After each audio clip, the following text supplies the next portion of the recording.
Good evening, everyone. Thank you all for coming. My name is Aaron Bone. I'm the Information and Planning Officer for the California Board of Accountancy, and it's my pleasure to welcome both all of you who are in person and watching online to Pathways to Licensure. We're so excited to be here on the campus of Cal State Fullerton, and I want to express my appreciation to everyone at the university who helped to make this happen. During our program tonight, you're going to hear from CBA member George Familette, CPA, who's going to be discussing his experiences in the profession.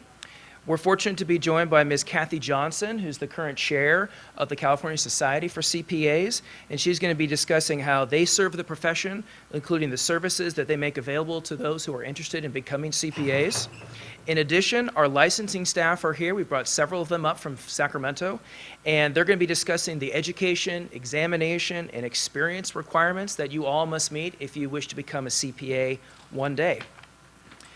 And during their presentation, our licensing staff are going to be reviewing the accounting coursework that's offered here at Cal State Fullerton, and they're going to talk about how each of those classes meet the licensing requirements, the educational requirements, that is. And after that, we're going to have lots and lots of time for questions. And like I said, we have several of our staff up here, and we'll have a general Q&A time, so if you have a question that might broadly apply to everybody, great, but we're also going to have staff available to take your one-on-one questions. Maybe you're not sure how this class may apply to you, or you have just some particular question about your experience or how the requirements are going to apply to you and your individual circumstances, and so our staff are excited and ready to take all those questions. So we're ready to start. So let me start by let me introduce our first speaker, Mr. George Familette. He was appointed to the Board of Accountancy by Governor Brown in November of 2015. He's been a tax partner at PwC since 2005, and he's held several positions there since 1996, including U.S. Indirect Tax Practice Leader and Specialty Partner Tax Team Leader for the San Jose Tax Practice. Mr. Familette was an adjunct professor at Cal Poly in their master's program in taxation from 2008 to 2010. He earned his Juris Doctor degree from University of California, the Hastings College of Law, and his Master of Science degree in taxation from Golden Gate University. Mr. Familette is a member of the American Institute of Certified Public Accountants, the California Society of CPAs, and the Association of Latino Professionals in Finance and Accounting. Please welcome Mr. George Familette.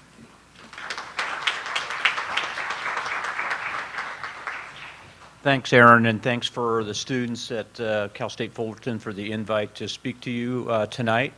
Wanted to kind of cover a number of topics and then obviously open it up to questions that many of you may have. First, just a little bit about my background in terms of, we hit some of the highlights, but I wanted to kind of spend a little bit of time, because I think when you talk to people in the profession who've spent a long time in it, there's always a different story. And I think those stories are all, I think the point that comes through in a lot of the stories is that they're always kind of a little bit unique, a little bit different. But what I think that demonstrates is that a career as a CPA has a lot of options. And I'll talk about my career as a baseline to start that discussion, and then I'll give some advice, I guess you will. I call it kind of the advice I tell my kids, and then we'll also talk about how I see the career as a CPA going into the future as I get maybe a little closer to retirement. But, so a little bit of background on myself. As Aaron mentioned, I'm currently a partner at PricewaterhouseCoopers in their tax practice. My career has been a little bit different, like a lot of people, in the sense that I was an undergrad, like many of you. I did my undergrad at Cal Poly, San Luis Obispo. Actually went into public accounting at that point, got my master's in tax during that, working at that time, and then took 3 years off, kind of after 5 years into my career, and got my law degree at UC Hastings. And so there were reasons for that. So first off, when I started my career, you were not able to go directly into any line of service. You typically see tax, advisory, or assurance now. Everybody went into assurance. So I went into insurance. I did my 15 months, got my Form E filled out, and then I went into tax. I've been in tax my entire career.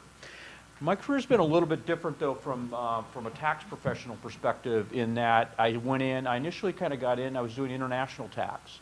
So did a lot with foreign multinationals, worked in that area, actually did a rotation assignment in Brussels, Belgium for about a year. Was very committed to doing international tax planning. That was part of my motivation for going back and getting my law degree at that point.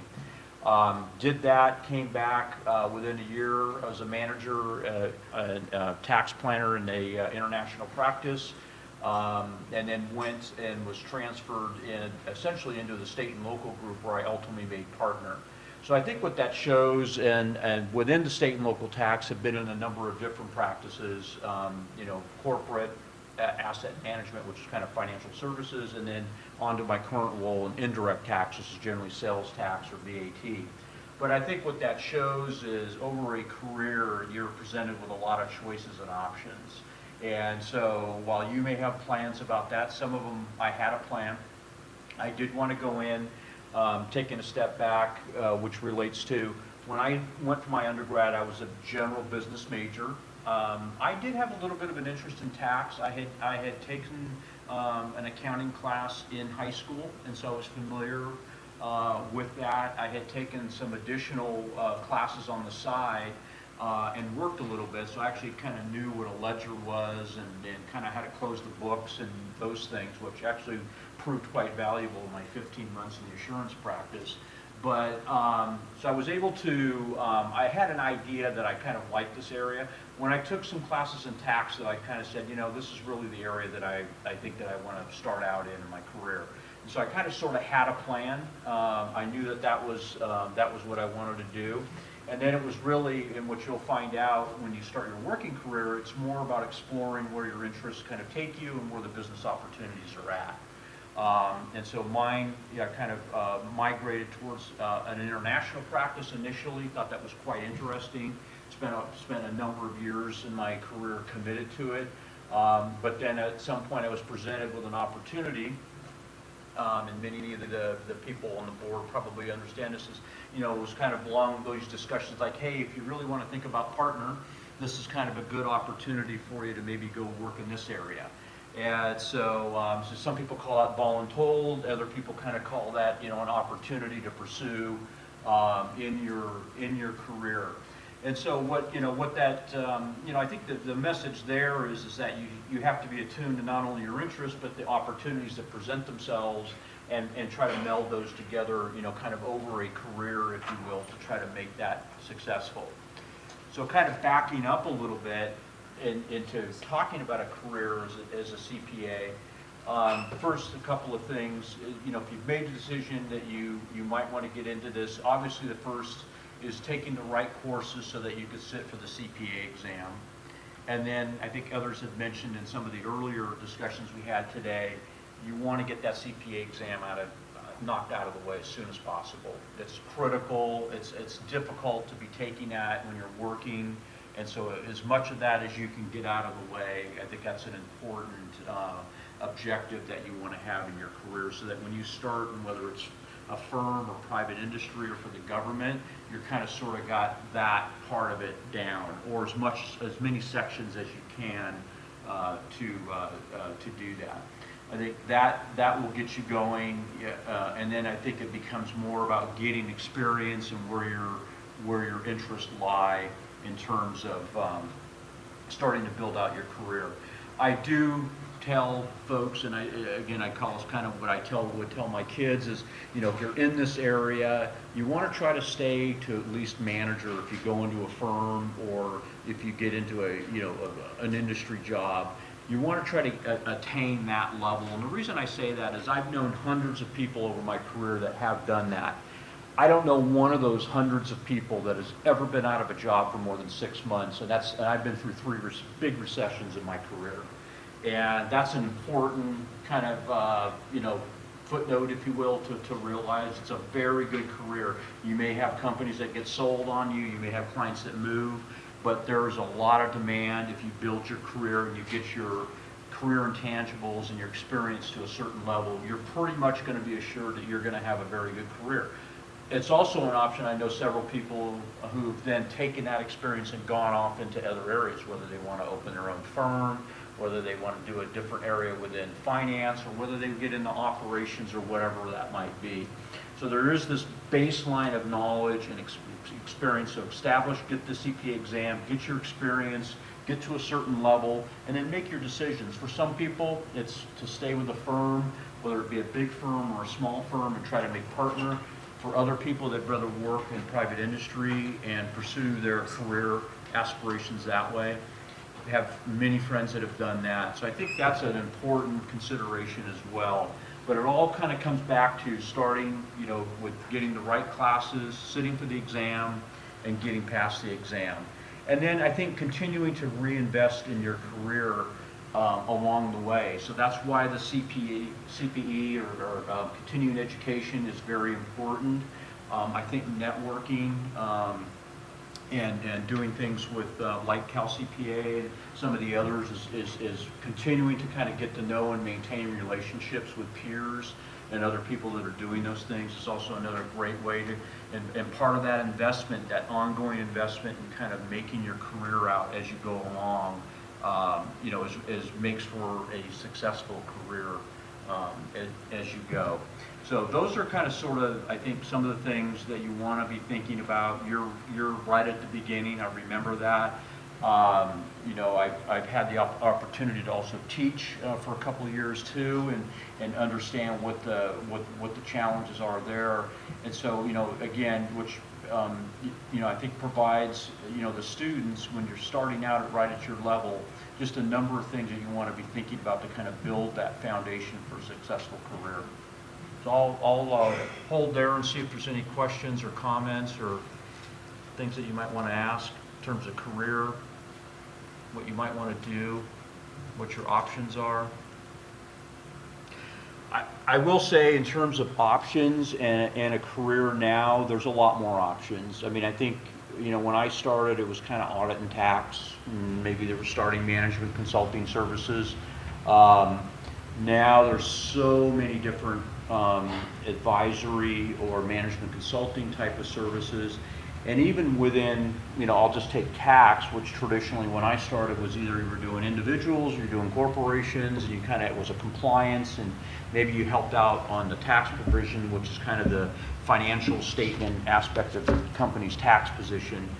Now there's planning, there's compliance, there's a lot of data. I mean, at this point in my career, I spend 25% of my time designing enabled technology, which I would have never thought I would have started my career and be doing something like that now at this stage. So who knows? So you kind of sort of get opportunities or asked to do different things as your career changes and migrates. But I think you do want to spend some time exploring what those options are, because there's so many different ones now. It was a little bit easier probably when I came out of school to think about some of those things.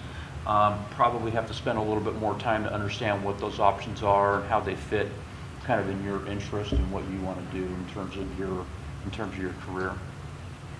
Other questions on? Yeah. I'm sorry. As we know, I mean, there are some softwares like TurboTax or other softwares for taxations are coming out, and they are getting more complete, more accurate every day. So how is that gonna affect somebody who's gonna go into the tax field? Yeah, no, that's a good question.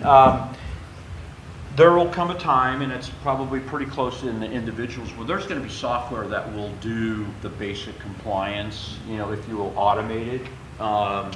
And really what means that the career and the skill sets are going to have to change. And so what that means is, I'll give you an example even in my area in indirect tax. Now, there's a massive amount of compliance that has to be done and calculations.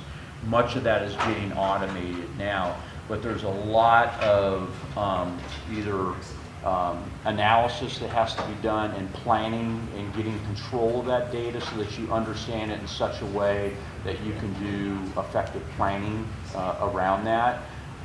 Make the systems even better and more efficient so that they can run at a much lower cost, both with human capital and hardware and software.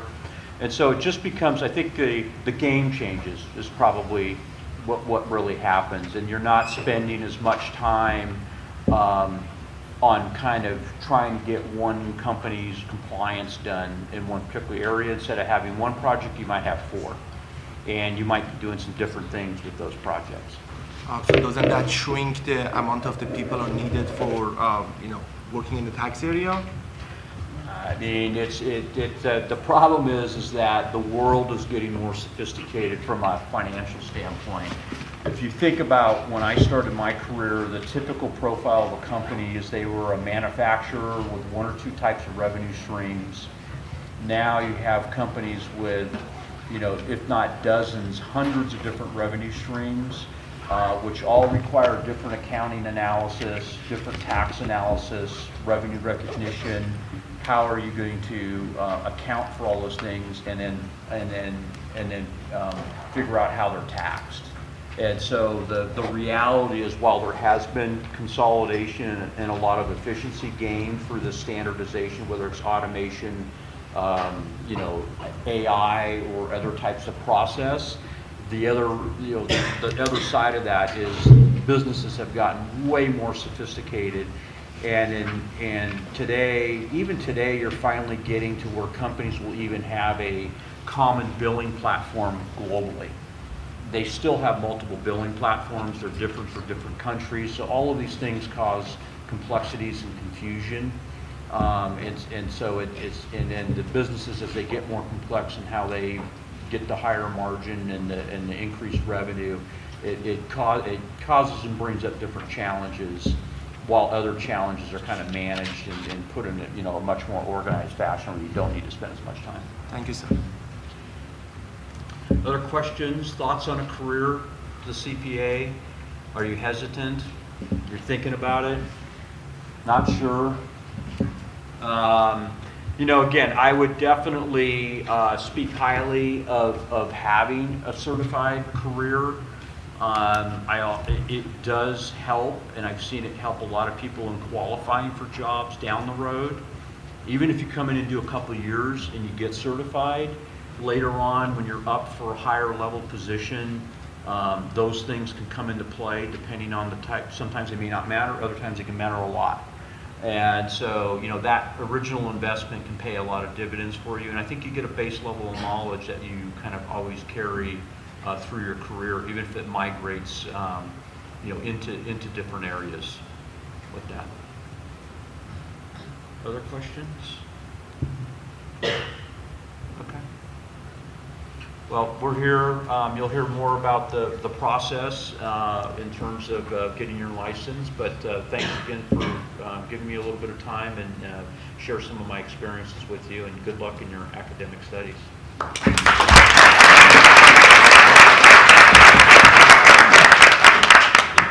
Thank you, Mr. Famlet.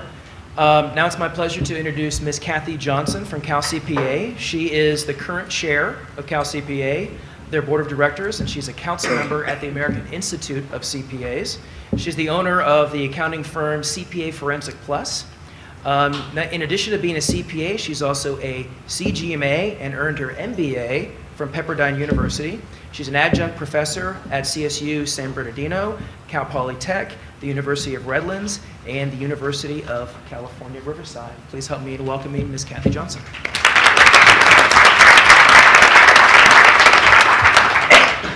Hello, everyone, and I'm glad you're here. This is actually a very, very exciting time for the CPA profession, the finance and accounting profession as a whole. Not only because of the advancements that technology is bringing forward to us and helping us to change our profession, but especially for you students, because the baby boomers are retiring. That means we're opening up the need for new, exciting, fresh, new accountants. And so you guys have a bright future ahead of you. Just stick with it. Now, I'm very honored to be the chair this year for the California Society of CPAs. And my theme this year for my year is, I named it The Climb. And it's really based off of Miley Cyrus's song, The Climb, especially the part where it says, always gonna be another mountain. always going to make it move. It's all about the climb. And so I'd like to tell you a little bit about my climb from being a Texas high school student to donning the cover of the California Society of CPAs magazine. All right? Okay, so my story. I had no clue as to what I wanted to do in terms of my profession. I went to my high school counselor when I was a junior. Now, I have already told you guys I'm from the state of Texas, and in the state of Texas, football is king. Okay, and so I knew that I wanted to go to the University of Texas, love the football team, but I didn't know what I wanted to do with my career, so I went to my high school counselor as a junior. And my counselor looked at my grades and she said, you know, why don't you take this accounting course? You do very good in math and algebra. And I said, well, I don't want to do any hard math. That was for school. She says, well, no, accounting is not really hard math. And so I took accounting in high school, and here I am, still in the profession. I loved it. It really suited me. But when I chose that profession, when I decided to go to college and graduate, take up the study of accounting, I really didn't know much about becoming a CPA. And so you see why I'm always talking about it is the climb, it's the journey. And so I learned more about a CPA and the opportunities that having that license would afford me while I was in college. Now for me, I tell people I do things a little bit different. I'm a little bit unique, or a lot unique. I do things differently than everyone else. When I passed the CPA exam, I was already working full-time.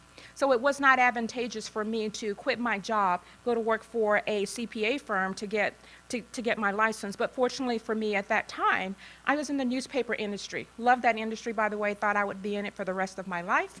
But I knew I needed my license. And so I was fortunate to work underneath a licensed CPA who helped me and taught me how to do internal auditing. And so based off of my internal audit experience and my overall accounting experience, I was able to get my license at that time. And I kept it up. And I'll talk about why that's important in just a little bit.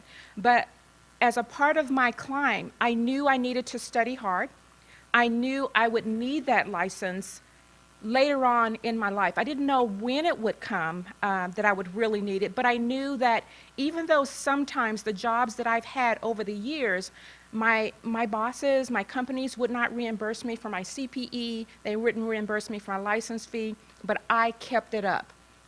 And it's all about being prepared and being ready for those opportunities when they do present themselves. And they may not present themselves next week or next year or 2 years down the road. But for me, they presented themselves several times throughout my career.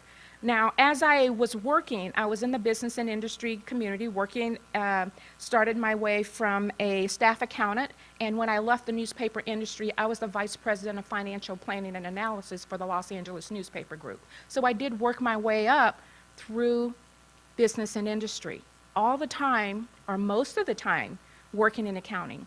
But I can tell you there was one job in particular. I was working for USA Today, and they were in the process of consolidating their offices. They had offices all across the country. So they were in the process of consolidating their New Orleans office and their Houston office, still in Texas at that time. There was a controller in each one of those offices. They kept me because I had my CPA license. Okay, CPA license. Get it, maintain it, keep it. That's just one example. During the latest economic recession, and I'm going to skip up because of time, during the latest economic recession, the newspaper industry downsized more than any other industry in the U.S. Now, I still have lots of friends who are colleagues, and even though I was at the executive level, you know, my position was actually consolidated for another position. I had an opportunity to leave the state of California for another CFO position, and I chose to stay here. But in my decision to stay here and get out of that industry, because it wasn't fun for me anymore, you know, I'm fortunate enough to have my CPA and my MBA. But even more importantly than that, I was a member of the California Society of CPAs. And network. Your previous presenter talked about networking. Because I had been networking, I was recommended for a teaching position. Actually, it was at Cal State San Bernardino by another board member from Cal CPA. And based off of that recommendation, I met a man a sole proprietor who was running a forensic accounting firm. And he was looking for someone to partner with one of his staff who had not yet passed the CPA exam, but she was taking it. And I met him. And so I went from business and industry to owning my own forensic accounting firm. It's all about the climb, and it's about networking, and it's about utilizing the resources that are available to you. And those resources, a big part of those resources is the California Society of CPAs. Now, all of you are students. I just want to mention, before I go through some of those benefits, I'm going to mention it throughout my presentation, joining Cal CPA is free for students, by the way. So all of these benefits that I'm talking about is free to you as a student. Some of the benefits in terms of networking. We have career centers where we can post resumes and you can see job openings for internships, and if you're beginning to graduate, begin to look for opportunities for your future. We also have lots of events on campus. Those events include career fairs. They include student luncheons and financial literacy. Now, being a CPA, we are in prime position. We're qualified to help with financial literacy. You students that are accounting students or business students, you are also qualified to help out with financial literacy. There's a big segment of the population that have trouble just balancing a checkbook. And so we're uniquely positioned and uniquely trained to give back to the community and hone our own professional skills. And so Cal CPA provides the opportunity to do that. Some of the other opportunities that we provide are connections with our local chapters. Now, Cal CPA, we have 14 chapters spread out all across the state. I actually am a member. I came up through the Inland Empire chapter. I'm a past president of that chapter. You'll quickly learn about me. I join groups not just to have it on my resume, but I believe in what I participate in, and when I participate to its fullest. And so you can do that as well. You have the opportunity at starting at a very young age. Even if you're not very young, you can start now. I can tell you the last time I moved in and out of California, I've done it 3 times, the last time I've been here for 14 years. Okay, and so it's never too late to network, get involved in one of your local chapters. I know I went to a local chapter event about 14 years ago, and when I went to that event, the chapter was really recruiting and looking for people who worked in the business and industry section. And they got to know me, asked me if I would consider being the chair of the Business and Industry Committee. Now, I told them that I'd moved around quite a bit in my career. In the newspaper industry, you had to be willing to move. People didn't leave their jobs, and so if you wanted promotion, you had to be willing to relocate. I loved relocating because I love meeting people and talking to people. And so I said, I don't think I can fulfill that commitment because I don't know how long I'll be here. Well, that was about 14, 15 years ago, and now I'm chair of Cal CPA. They didn't take no for an answer. They invited me to a leadership conference, and I became the chair of business and industry. I later became the president of the Inland Empire chapter. One other unique thing, each chair gets to nominate one person, one member of Cal CPA to its board of directors. A few years ago, I was that one nomination for one of the chairs, Ed Jordan. And so that's how I ultimately was introduced to the state board of directors. But anyway, that's all about networking. So there's a lot more benefits to offer. You can attend chapter events at discounted rates. We have special events just for students. I know here in the Inland Empire, we put on a student event where we give out scholarships, but every chapter does that in some form or fashion. There's some event that's geared just towards introducing you to our profession, introducing you to professional CPAs or people who've just graduated and maybe going through the CPA exam at that time. And so part of the scholarships that we give out to students, I can tell you that Cal CPA, we give out over $300,000 in scholarships annually. Another benefit.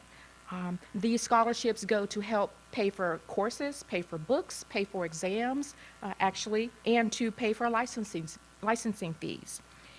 Now, I can tell you, and some of you may relate to this, I have 3 brothers and I'm the only girl. And my brothers will tell you that I liked bossing them around. I liked giving the orders. I liked being the leader, being the person in charge. But leadership is about more than being in charge and bossing people around. It's about camaraderie. It's about being a team player. It's about strategic planning and helping to come up with new and better ideas to operate. And so Cal CPA provides opportunities for that type of training. And you're never too young or too old to learn leadership skills. When I attended Cal CPA's Leadership Institute, I was actually a vice president at that time. Remember? Rose from staff accountant to a vice president. I met long-lasting friends. I met people who are a part of my extended network.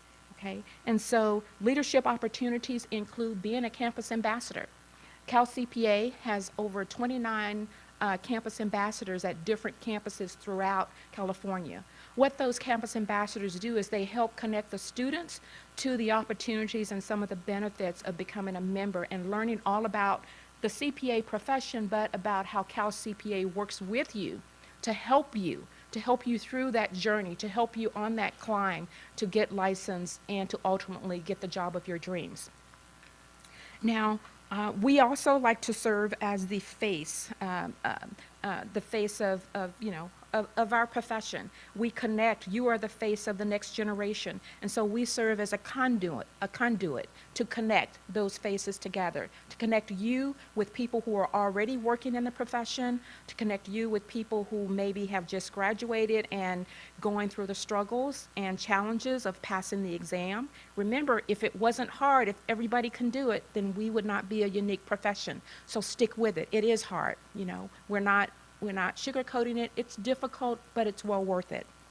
Some of the other things that we do is we're working on developing a firm guide so that students can have an opportunity to visualize and see local firms that maybe are in your general vicinity. You know who you can contact to try and look for jobs, to look for internships, and to make those direct connections.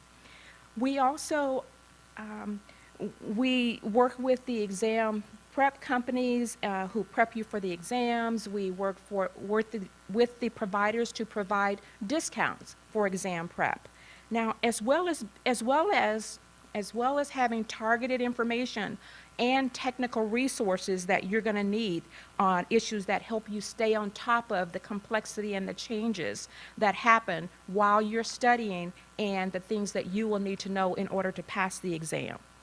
Okay, so now you've graduated. You've passed the exam, you think you're done. Not quite ready yet. You have all of your experience, but there's one more exam that you have to take, and that is the ethics exam. And so once you pass the exam, you still have to take the ethics exam before you become licensed. Cal CPA is the provider of that exam. It's a difficult exam, by the way. Don't let the fact that it's open book fool you. It's very difficult. I teach it, just to let you know. And so we also have accounting educators committee, and so we work on helping to develop the accounting curriculum, the education curriculum that actually facilitates licensure. Now, we're also a bridge. We're a bridge to a professional organization. We have professionals that work within our organization, within Cal CPA, and we work very diligently to connect aspiring CPAs, also to work and bring value to people who are seasoned CPAs, and to those who are retiring, who have a lot of information that we can benefit from at any stage of our career. I talked earlier about getting your CPA. It is not just what it can do for you tomorrow. It's about what it can do for you maybe 10, 15 years down the road. Hopefully I've shared with you a little bit about my story and how just the fact that I knew I had that CPA has given me the confidence to move from a high school kid in Texas, starting out in the business and industry section, didn't take the traditional path and going directly into a CPA firm, but now I do own my own forensic accounting firm. I do testify in court. I am an expert. I'll be testifying in a couple of weeks. But no matter which path you take, Cal CPA has resources. Networking will connect you to those resources, and so we're there to help you. Just a reminder, student membership is free. Candidate membership is free for the first year as well. And so if you've graduated looking to pass that CPA exam and you're a candidate, that membership is free. all of you won't take the CPA exam. Some of you will take it, you might pass it, but not get licensed. Cal CPA also has a professional, financial professional category where you can still be a member and enjoy some of the benefits of our organization. Hopefully that wasn't too long and the information was valuable. But I just want to stop at the end and let you know that the accounting today, our leadership, our organization, we're led by extremely very dedicated professionals who love the profession, who do their very best to serve our community and to serve our members. And Accounting Today actually just voted in our CEO for California Society of CPAs, Loretta Dune, as one of the top 100 most influential people. That just shows you the level and quality and dedication of our staff as well.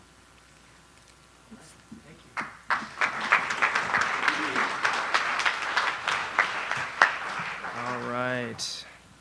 Cathy, thank you so much for that.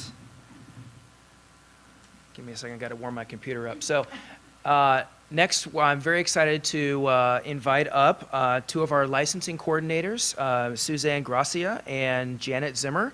Janet and Suzanne, if you guys would come on up here. They're going to be discussing the requirements for licensure. And give me 1 second here. Great.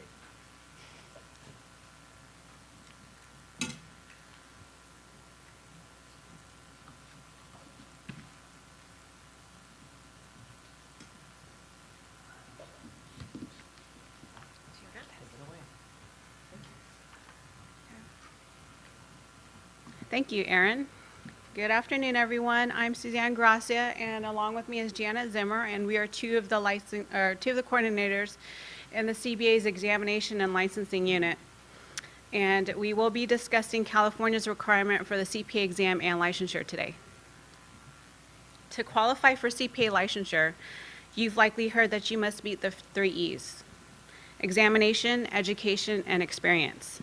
Examination, completion of the uniform CPA examination, and education, completion of all necessary educational requirements, and experience, which Janet will cover in a minute. Let's talk about the education for the CPA exam first.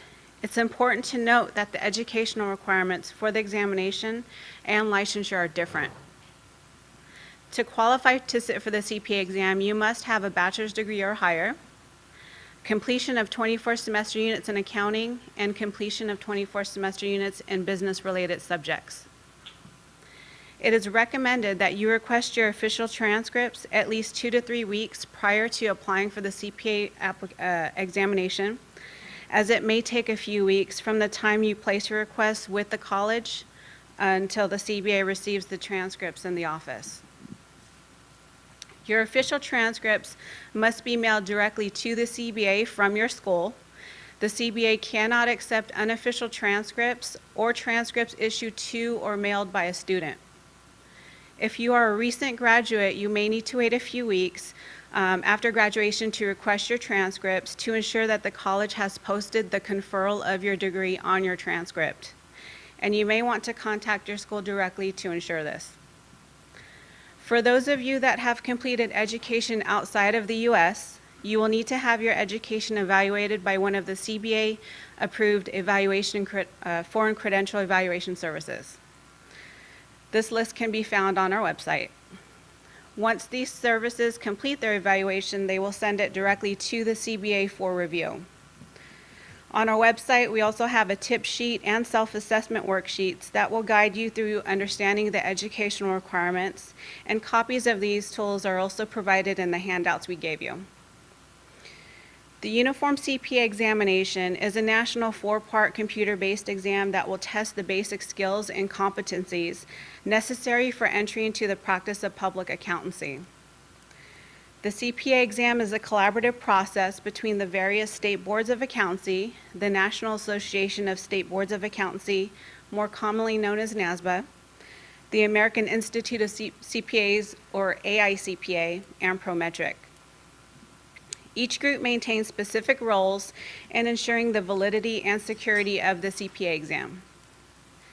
The state boards of accountancy, which includes the CBA, are responsible for establishing the minimum qualifications to sit for the CPA exam. NASBA acts as a central clearinghouse where all state boards of accountancy submit information on eligible candidates, receive exam scores, and where you will pay the required testing fees. The AICPA has primary responsibility for the development, scoring, and analysis of the CPA exam. Prometric is responsible for offering the testing centers at which you will take the CPA exam, and there are centers located throughout California. The CPA exam consists of 4 sections: auditing and attestation, business environments and concepts, financial accounting and recording, and regulation. This entire CPA exam is 16 hours total, and you will have 4 hours to take each examination section. When you are ready to apply for the CPA exam, you can create a client account from our website. Your client account will provide you information regarding the status of your exam applications and your score information. From your client account, you are able to create an application remittance form that you will print, sign, and submit to the CBA, along with the first-time application fee.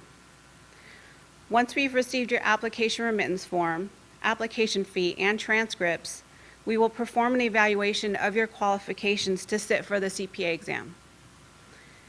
Our average processing time for a fully completed application is 30 days. If you have met the minimum qualifications, we will send you an automated email to the email address on file that will provide instructions on the next steps for the testing process. If you do not meet the minimum qualifications, we will send you a letter in the mail detailing the deficiency or deficiencies that we have identified and a copy of all evaluated transcripts we have on file. Your application will remain open from 1 year from the date it was approved or deemed deficient. During this 1-year window, you will either need to select the sections you wish to test for or remedy any outstanding deficiencies. If a year passes and you have not selected sections or you have not remedied any of your outstanding deficiencies, your application is abandoned and fee is forfeited. The CBA will keep all of your transcripts on file, but you will need to submit a new application form along with the application fee.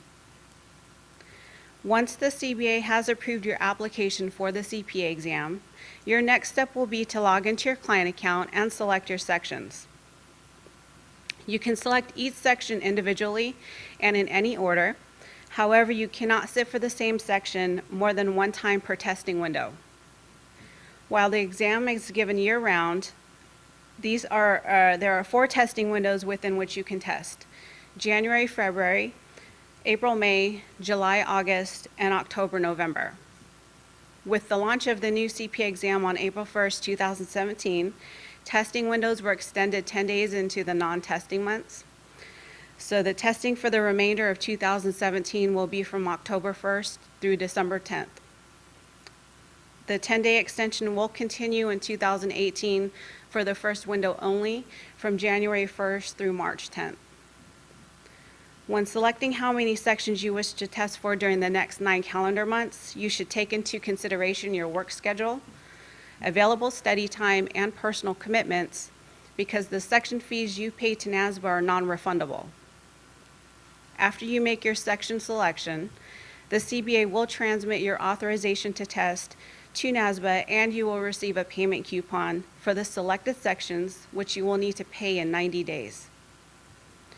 After you pay your fees to NASBA, you will receive a notice to schedule, commonly known as a NTS, that will be valid for 9 months from the date issued. You must schedule and sit for your selected sections within this 9-month period. You should review your NTS thoroughly to ensure that the spelling of your name matches exactly the spelling of your name on your valid identification cards that you plan on taking with you to the testing center. Any discrepancies could result in being denied entrance to the exam and result in the forfeiture of all associated fees. If the NTS expires, you will forfeit all paid fees. You will have 2 easy options to schedule your sections. You can either go online to Prometric's online scheduling tool, or you can contact Prometric directly by telephone. On the day of your scheduled exam, it is recommended to arrive 30 to 45 minutes prior to your appointment. This will allow you time to locate the office, find parking, and complete the check-in process. It is extremely important that you do not forget your NTS and valid forms of ID.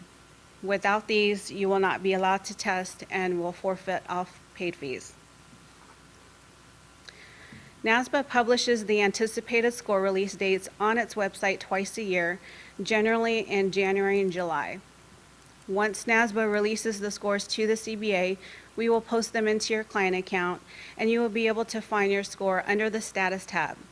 We do not release score information via email or telephone. Along with your score information or score, you will receive a candidate diagnostic performance report that will provide you with your performance in comparison, excuse me, in comparison with individuals that passed the exam.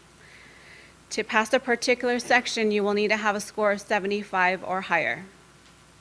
Once you have passed your first section, you will receive conditional credit status for that section that will last 18 months. You must establish credit in all 4 parts within that 18-month period to pass the CPA exam. If credit expires for any given section prior to your successful passage of the CPA exam, you will need to retake that section. Once you have passed the CPA exam, you will receive a congratulatory letter in the mail, which will include information on applying for a California CPA license. And once you pass the CPA exam as a California candidate, your scores will never expire. So now we'll invite Janet to come up and discuss the licensure side of things.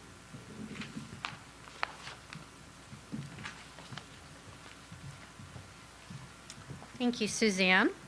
Hi, I'm Janet Zimmer.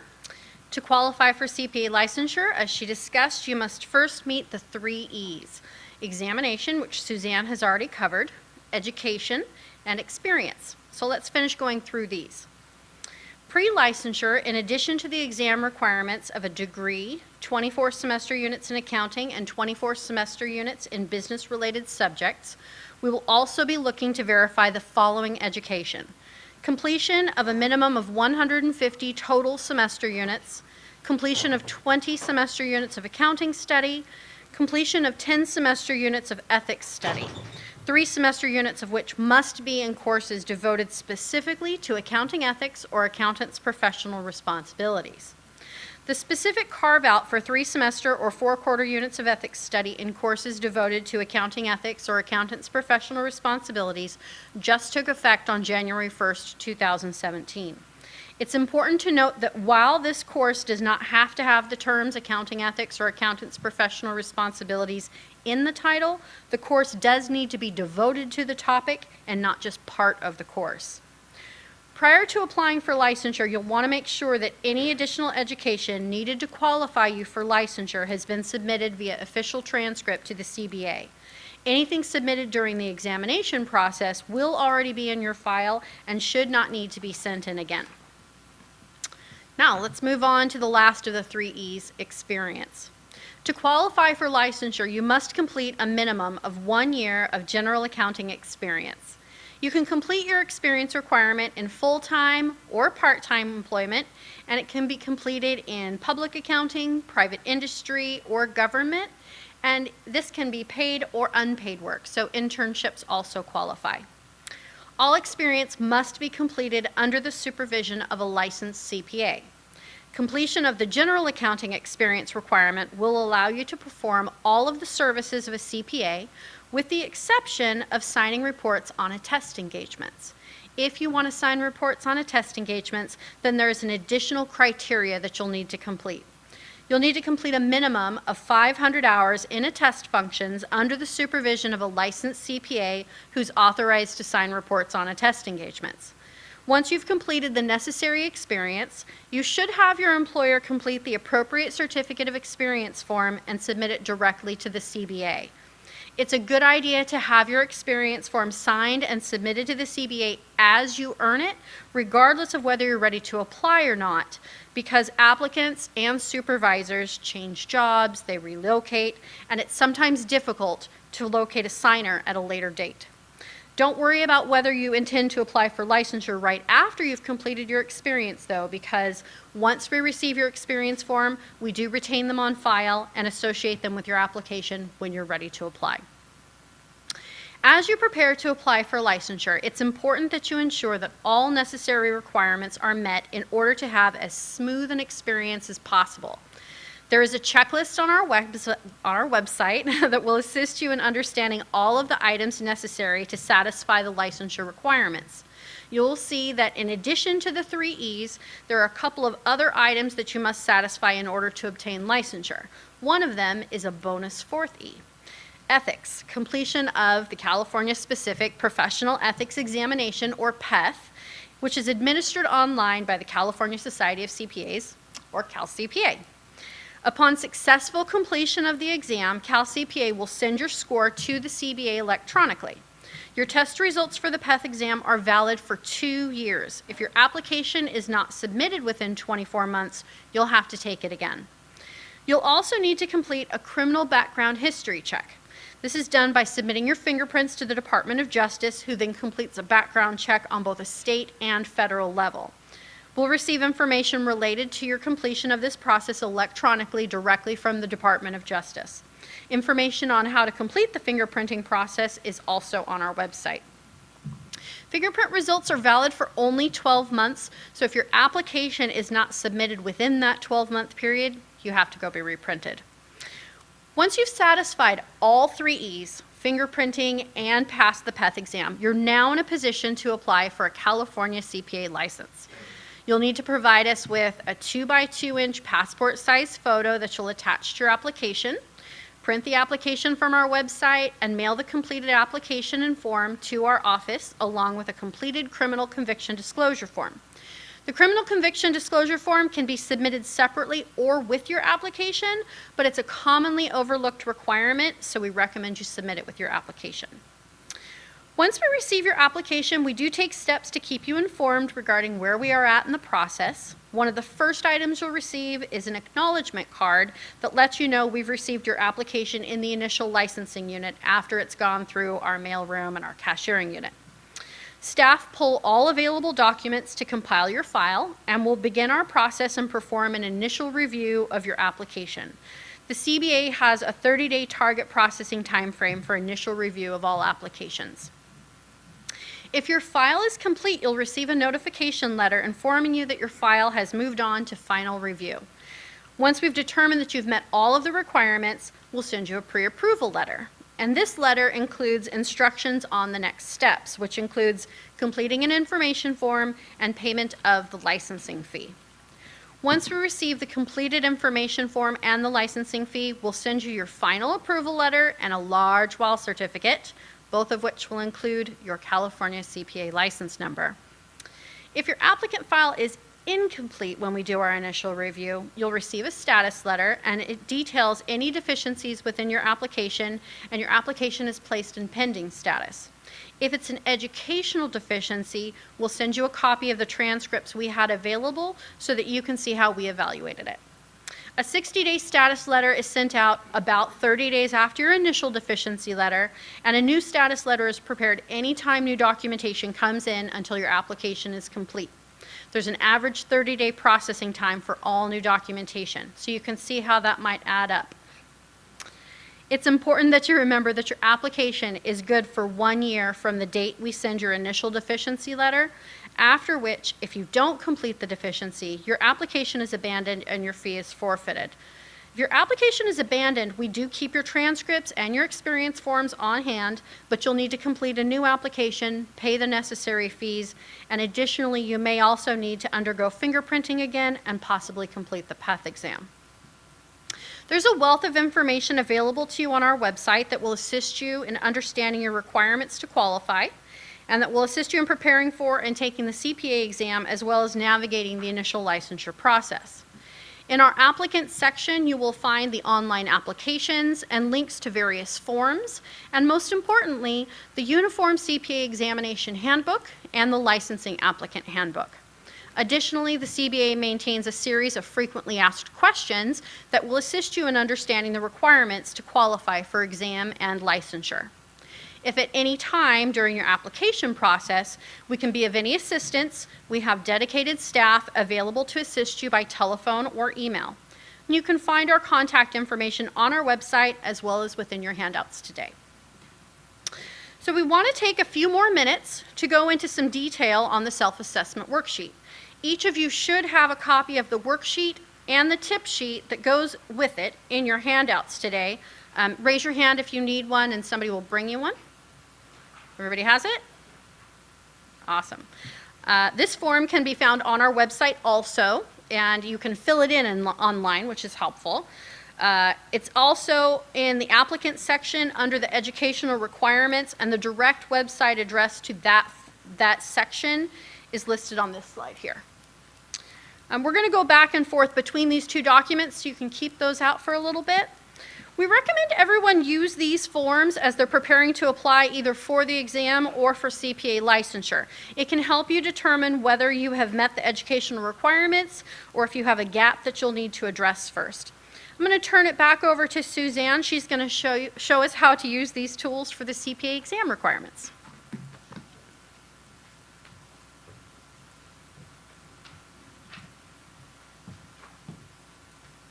Thank you again, Janet.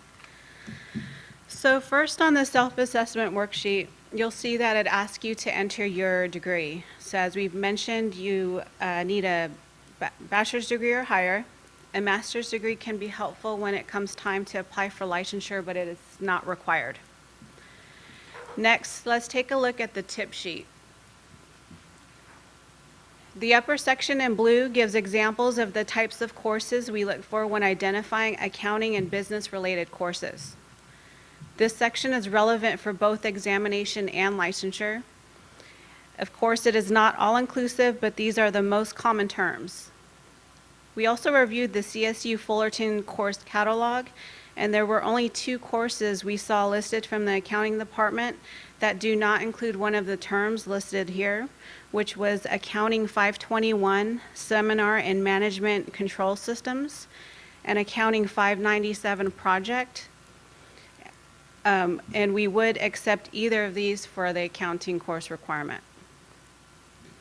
In terms of the business-related subjects here at CSU Fullerton, there are just too many courses to check individually, but we will say that most classes from the departments of business administration, economics, management, mathematics, finance, marketing, and the information systems and decision sciences will likely satisfy the business-related subject area. You can see on this next slide how we have filled in some of the accounting courses we found in your catalog in the core accounting subject section of the worksheet.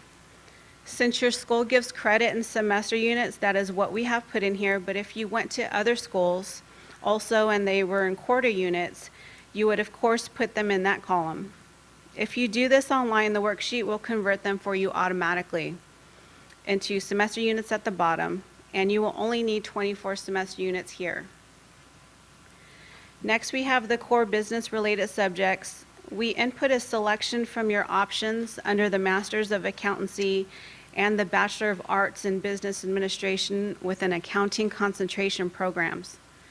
Again, you only need 24 semester units here, and this is as far as you would need to go using this worksheet if you are checking to see if you have met the educational requirements for the CPA exam. Before I turn it back over to Janet, I do want to point out that when your transcripts are being reviewed for the CPA exam, CBA staff are not looking for the licensing requirements at that time. The only way to verify that you have met the licensing education requirements prior to actually applying for the CPA license is to use this worksheet. Thank you. Janet, will you take us through the last 2 sections? Okay, let's return to the tip sheet. We're going to look over the middle section in green. Applicants for licensure require an additional 20 semester units in accounting study. A minimum of 6 of those units must be in accounting subjects. The tip sheet refers you to the section above because we use the same terms for identifying these units. Of course, you can do all of them in accounting if you want to. or a maximum of 14 of them may be done in business-related subjects. Again, it refers you to the section above for acceptable subject areas.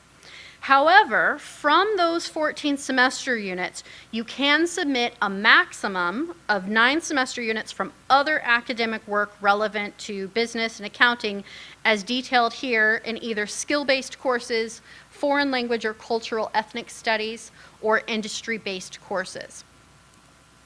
You can see it makes it very easy for you to break out your required accounting courses and your business-related or other acceptable coursework here in the section for accounting study requirements on the worksheet.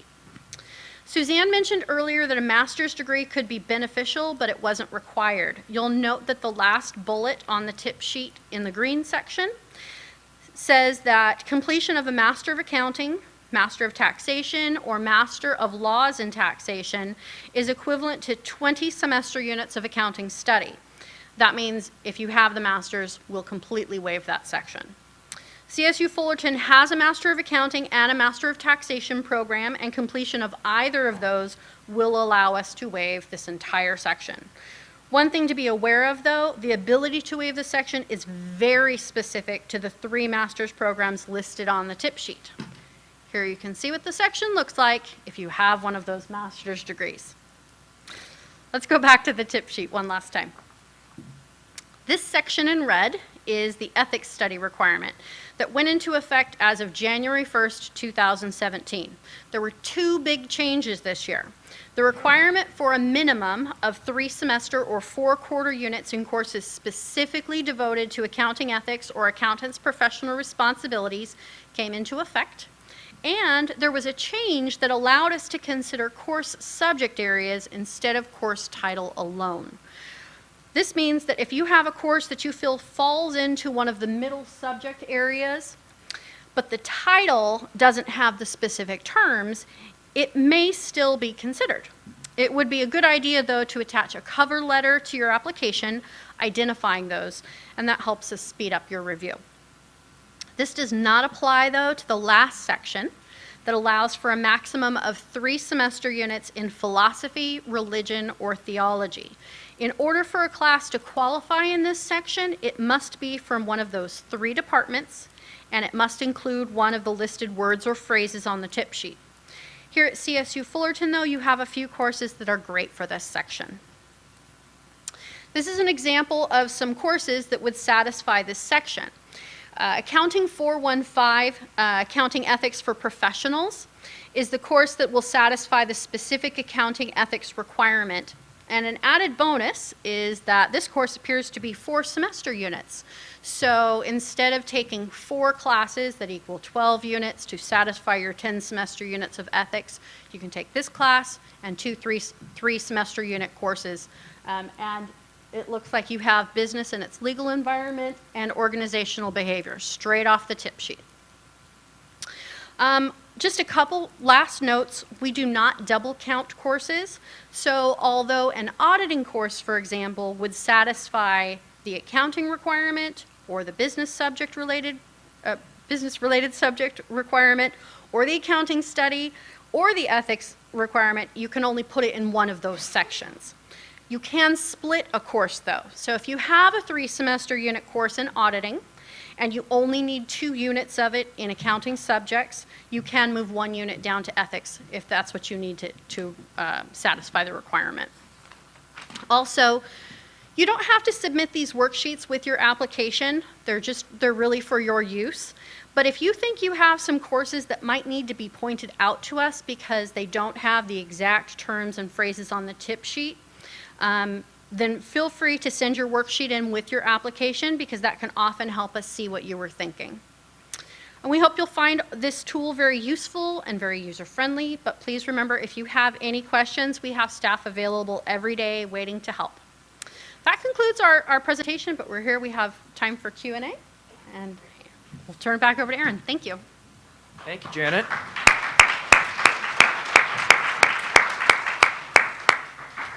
Wow, that's a lot of information. You guys, everybody got that down, right? Yeah. So just a little time check. We got until 7 o'clock, so we have a little bit more than 50 minutes reserved for Q&A. At 7 o'clock, we gotta shut it down because there's like a fire drill later on this evening. So the way that this is going to work is we're going to take general Q&A right now. So if you have any questions about the presentation materials, a question about process, you have a question for Cathy and some of the things that she was speaking about at Cal CPA, now would be a great time. If you have a real detailed question about a particular class that you've taken that you're not sure if it applies to you, or something that's really detailed about your individual circumstances that maybe aren't kind of generally applicable to everybody else, then what we're going to do is when we're done with the general Q&A, we're going to have some tables here. We're going to have our staff that are going to be sitting behind tables and ready to take all your kind of individual one-on-one questions. So, having said that, does anybody have any general questions about the course, the material that we just reviewed, or anything about what Cathy had to say? What we want to do is for microphones, if you're already sitting at the table, great. If not, if you guys want to kind of form a line, we want to make sure that everybody can hear as well as everybody online. So I saw a hand for you. Yeah, sorry. Yes. Is this PowerPoint available online anywhere? Yeah, we can make it available, as well as this video is going to be archived, and it'll take, I don't know, it'll take us a few days, so don't look for it tomorrow morning, for example. But we will archive this video and we'll share it with the accounting department and make sure we get it out to you guys. Appreciate it. Thank you. Can you please explain a little bit about the risk? These accounting and business and ethic units that are supposed to be completed are going to calculate it for 78 units total, if I'm not mistaken. Now, what would happen? What should we have for the rest of the 150 units? So we refer to these ones that are specific, 24, 24, 20, and 10. We call those the core subject requirements, and they don't equal 150. So above and beyond the core requirements, your other units can be in anything you like. Anything? Mm-hmm. If you could just come up and speak into a microphone, that'd be... I think there's a microphone right here in the corner that's free. Hi, so our school used to offer a class called ISCS 265, but they actually removed it and replaced it with a new class. So for those of us who've already taken it, we don't need to take the newer class, but it's Introductions to Information Systems and Applications. Will it still be honored by the CPA board? That sounds like a computer sciences course? Yeah, Information Systems. Right. That sounds like something we would accept for business-related subjects. Thank Pretty you. much anything that has to do with computer sciences, information sciences, that type of thing would qualify as a business-related subject. Thank you. Hi, so for the general authority hours, that 1 year experience, can you use that 1 year experience for the attest authority hours? And like, can you spread it out within that year? So for general authority, or a license without a test authority, that's what we call it. You have to do 12 months of experience in any area of accounting. In order to have an attest license, we're looking for 500 specific hours in 5 different sections that have to do with attest experience. So if you were going to get a license with a test authority, you would have to have the 12 months and the 500 hours. There's a different form for either. So if you're getting a license with just general authority, it just asked for a date range. I worked from January 1st to December 31st of 2017. We would calculate that out, you'd get your 12 months. If you were getting a license with a test authority, then you would use the certificate of a test experience form, and we would want to see the date range so we could see you still had the 12 months of general accounting experience. And down below, there's a section for your employer to fill in and say, in each of these 5 sections, this applicant has the experience and they're proficient at it. And then down below, there's a section for corresponding hours. So in section 1, planning and audit, yes, they did it, yes, they're good at it, and they did 175 hours. So you have 5 different sections for that. And then at the bottom, it totals, and it needs to total at least 500 hours. But that's all on one form.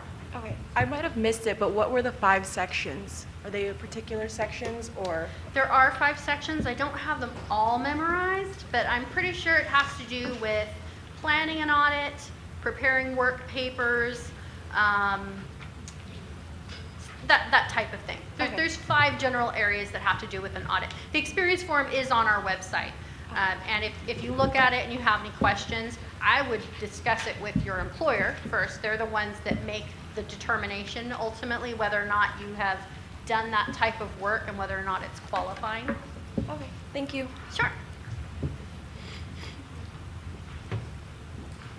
Any other general questions? Yes.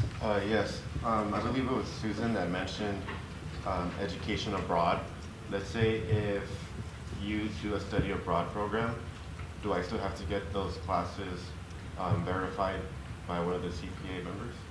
It depends. If you did study abroad through CSU Fullerton, for example, they sent you over to Italy, good for you, for a year and you took a bunch of classes. If it shows up on your CSU Fullerton transcript, no, you don't have to get that evaluated. That talks about like if you went to a school in Ireland, you were enrolled there and you got a degree in Ireland, their education doesn't translate into semester units, and so that transcript would need to go through an evaluation service. They would send us a course-by-course breakdown, and they would say, this course over here is equivalent to this many semester units in the United States. Their degree is equivalent to this, either 3 years of regular study or 5 years of a degree, that type of thing. Additionally, there are some U.S. schools that already grant, not a lot, but there are some that already grant units on the domestic transcript for education abroad. If they list out the courses and they say how many units they're giving you for, that doesn't need an additional evaluation, but that's not very common. Hello. Are candidates responding well to the new simulations on the exams, on the increased simulations? Suzanne is our exam subject matter expert, so I'll let her talk to you about that. I actually can't speak on that. We don't really receive feedback based on the content and the structure of the CPA exam. But you may want to maybe contact somebody from AICPA and ask that question. Maybe they can provide more information to you on that. Okay. Thank you. Thank you.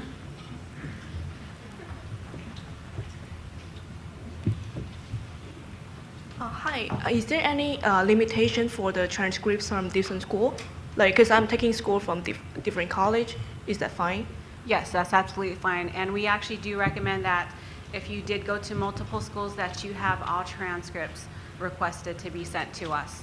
Oh, so there's like no maximum, no minimum, No. that kind of stuff? Okay, thank you. I would like to add a question.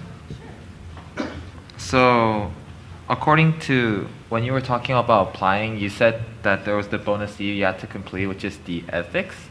So, is there like a separate worksheet that we will have to complete on the website, or is it in the application process?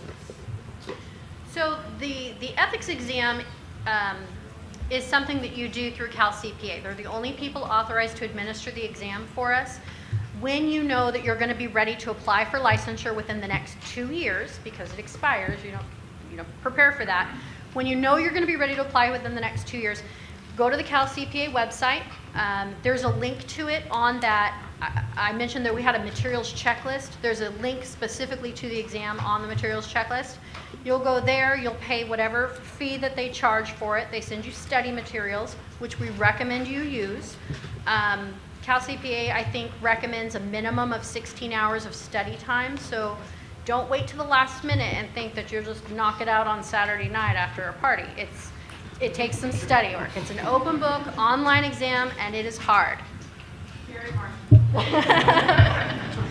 But once you've passed it, they send scores to us every Tuesday. So anybody who passed it in the previous week, we get their scores every Tuesday. If you haven't applied yet, it goes into our database. And when your application finally comes in, we type in your name and up pops your score. One thing about that though, when you take the ethics exam, they ask you for an address where you're taking it. And in order for us to associate your ethics score with your application, 2 things from the report have to match what we have in your application. And so what we usually use, they give us your name, your address, your score, and the date you passed. We don't know what your score is, and we don't know the date you passed it, so your name and address have to match something in your application. And that's probably one of the more common deficiencies At the licensing level is telling people, we got a score with your name, but the address doesn't match anything, and we ask you to confirm that. So keep that in mind. If you move between the time you take the ethics exam and the time you apply, add a little note in with your application. That's sufficient to match it up. All right, thank you.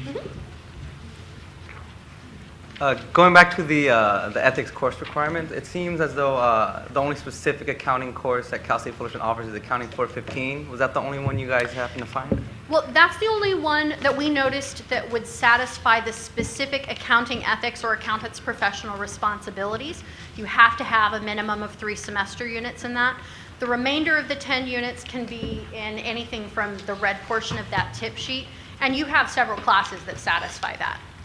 Okay, thank you. I had a question for Cathy. I know that she mentioned that the Call CPA is free membership to students. Does Fullerton have a chapter here, or if not, then what would be the closest chapter that you guys have? Yeah, I know we have an Orange County chapter, we have an LA chapter. I don't have them all off the top of my head, but you're welcome to go to our website, calcpa.org, and then when you list the type of membership, it'll ask you, there's a drop down, it'll ask you for the type of membership. You want to list student membership, and then it will give you the opportunity to choose one of the available chapters that's nearest to you. Or it could be near your school or near your home, but it's your choice in terms of which chapter you choose. Once you become a member, you can go to any chapter's events. Okay. Thank you. After being licensed, how long do we have until we have to start taking CPE credits to maintain that license? Right away. Every 2 years, you have to do 80 hours of continuing education, a minimum of 20 hours in each of the 2 years, and from those 20 hours, at least 12 of it has to be in technical subject matter. The other 40 can be done anywhere across the 2 years.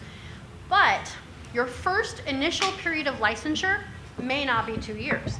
When we license you, we put you on a schedule so you specifically are going to renew in the month of your birth in either odd or even years depending on what year you were born. So that means some people have an initial licensure period of 3 or 4 months, and some people have as long as 25, 26 months. We prorate your CE for that as well. So if you have a 3-month initial licensing period, I believe you have 0 CE. But if you have more than 12 months, you're going to have 60 or 80 hours of CE. That'll all be detailed in your approval letter when you get that. Thank you. Oh, Could I add one more thing to that? When you're taking, you may have taken some continuing education prior to being licensed. Your continuing education only starts from the date of licensure to your expiration date. So anything taken prior to your license issuance date would not count towards your continuing education. Okay. Okay, my question may have already been answered because it was also related to continuing education. Is there ever a need to be recertified at all with the CPA, or is it the continued education takes care of that? So every 2 years you pay your renewal fee and you turn in your CE, and as long as you continue to do that, your license is going to be maintained in active status. Okay. You do have the option down the road to just continue to pay your fees but not turn in the CE, and that way you renew it in an inactive status. Keeps going, not a problem. If you don't pay your renewal fees, you don't turn in your CE for 5 years, we cancel your license. And at that point, the only way to get your license back is to reapply. We call it reissuance. And it's not that bad. You don't have to meet the education and experience again because we know you already did it, but you do have to do 80 hours of continuing education, take the ethics exam, get fingerprinted, pay a fee. So those are your options. Thank you. Keep it updated. Keep it up. Oh, yeah. I was just wondering if after you pass the CPA exam, is there like a specific window you have to take the ethics exam after? No. No? Once you have passed all 4 parts of the CPA exam within an 18-month window, those scores are locked in, and currently they don't expire in California. Other states they do. Other states you have to apply for your license within a certain amount of time or take the exam again, but not in California. We do, however, ask that when you get licensed, that either your exam scores or your experience has been completed within the last 5 years. That's how we make sure that your knowledge is current. You don't have to take the ethics exam until you're ready to apply for the license. So that's where that is. Oh, thank you. All right, any other general questions Sorry. It's okay. It's okay. What are the state restrictions if you take the CPA for California? Like, is it only your license in California, or can you use that license in different states? So we only license people to practice in the state of California, but you can generally transfer your exam scores to other states. So you went to school here, you took the exam here, and then you got an amazing job offer in Georgia. What you would want to do is talk to the Georgia Board of Accountancy, or whatever state you're moving to, and ask them what their requirements are in order to accept those transferred exam grades. We do certifications in our unit all the time, transferring grades to other states or license status and grades to other states. We really can't speak to what other states would allow, but generally your California license will only allow you to practice permanently in California. Thank you. I'm sorry, I'm just a tiny bit confused on the difference between the 9-month time limit and the 18-month time limit. So the 9-month time frame applies to your notice to schedule. So once you select your sections and you've paid NASBA for those section fees, you'll have 9 months to schedule those sections. So for example, if you scheduled 2 sections, you'll have a 9-month period to sit for those 2 sections. The 18-month period applies to once you pass your first exam section. So once you pass that first one, you'll have 18 months to pass the remaining sections to pass the exam. Thank you. You're welcome. All right, last call for general questions. Oh, all right, anybody bring a transcript with you? No? Oh boy. All right, one more general question, go ahead. Sorry, I think it was actually answered before, but I'm pretty sure you guys all know as accounting majors that it requires only 120 to graduate. I guess it kind of slipped over me, but those remaining like 30 units you mentioned were like anything? Like, is there any way to, I guess, or do they overlap? Like, assume you want to take more business classes that fulfill other requirements. Would they overlap, or would you just have to take other courses? Well, so if you have a bachelor's degree, you have your 120 semester units, and you're not going for your master's, and you want to apply for licensure, you'd use the self-assessment worksheet and make sure that you have met all of the core requirements, the 24, 24, 20, and 10. After you've met that, if you have all of that from within your 120 units, then you can get 30 semester units in basket weaving for all I care. It's the other 30 units, it doesn't matter what they're in. Certainly more business courses, more accounting courses will just make you a better accountant, but the extra 30 doesn't matter, as long as your core requirements are all met. Thank you. Mm-hmm.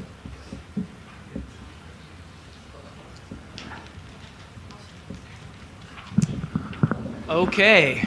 Wow, great questions, everybody. Thank you so much. So what we're going to do now for our remaining 33 minutes, well, first of all, I forgot to say, for those of you who are on the web broadcast, thank you so much for joining us. Now we're moving into this individual question and answer period, so this is going to end our webcast. Thank you all for everybody who watched.